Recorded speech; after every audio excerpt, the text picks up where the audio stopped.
Hey guys, welcome to another video for simonsvideo.com, and my name is Simon Tay, and today I'm very proud and happy to be invited to Supercell and interview Jonas. Yeah. Hey Simon, nice to see you again. Hey, what's up? Oh, I'm tired, but yeah, this is how it goes. So I hear you have a few questions for me. Hopefully we can keep it short and simple. So, Sure, no problem. Yeah. As you know, Jonas is one of the developers for Clash of Clans, and there's a lot of questions from fans and everything. So I've got a couple of questions I'm going to ask Jonas. So the first question, are you ready? Yeah, let's do it.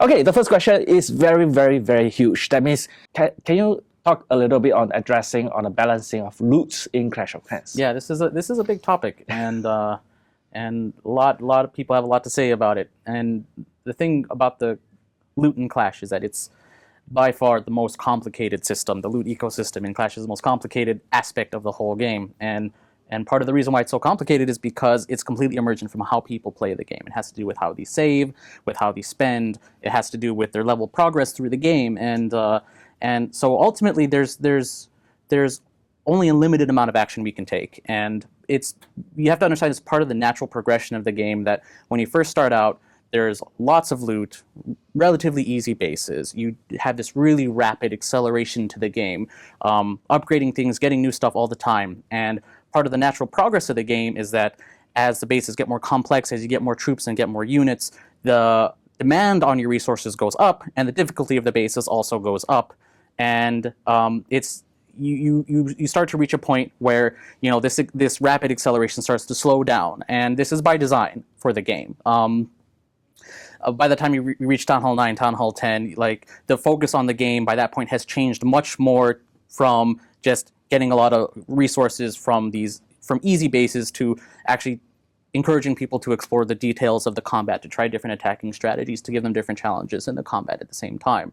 And at some point along the way, there is going to be this sort of threshold where you sort of start to feel this slowing down, and we can tweak numbers and percentages and storage amounts all day, but there is still going to be the slowdown point. And so at least how we approach balancing loot in Clash is it's always within the context of how far a player has progressed into the game, and the changes that we've made recently have been more about trying to give them alternate ways to get some resource income, like the loot from Clan Wars is an example, League bonuses is another example, and that's probably how we'll continue addressing it. There's not really any magic button or magic number we can do to give everybody all the loot they want, and even if we could, it probably wouldn't be much fun.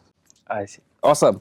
Okay, the second question is the Clan Wars matchmaking has been, according to some, has been a little bit disastrous. I mean, not really disastrous, but okay, just some of the top players and some of the farmers might be matched together because of certain elements. I coded that, by the way.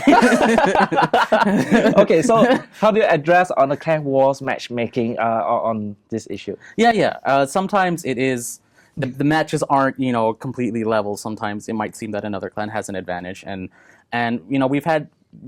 we were willing to have a bit of tolerance in the matchmaking just so people can get the wars a bit faster, because at the end of the day, victory in Clan Wars is more about how you coordinate as a clan, how you coordinate your attacks, how you manage your attacks and your players.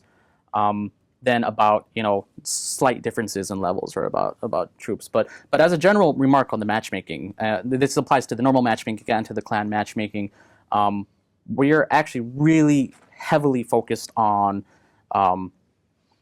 tracking how matchmaking progress goes in many different levels and making adjustments along the way. And we make adjustments, if not every release, at least every other release. And usually these adjustments we never announce. So even in this next update that's going out, even though it's not announced anywhere, we're doing yet more incremental improvements to the Clan Wars matchmaking, which will hopefully improve the matching quality and make it so that some clans can match faster. So it's an ongoing thing, and we're always looking at it. And even if we don't really say much about the matchmaking, and it seems we're just leaving it there, we are constantly working on it.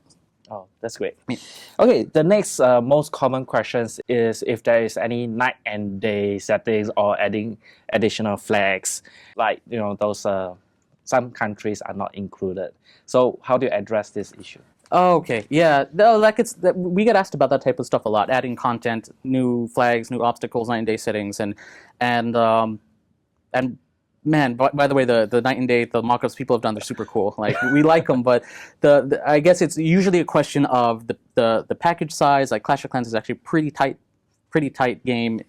Everything fits within 50 megabytes, and we have to sometimes fight tooth and claw for every pixel we put in. So we're really limited with the amount of new graphics we can put in, and even if we were to suddenly have no limitations, we're also very conscious about people with slower internet connections, people who are playing over cellular connections, managing the data that they have to download is also very important. So and also the resources of our graphics guys, because they have a million things to work on at the same time.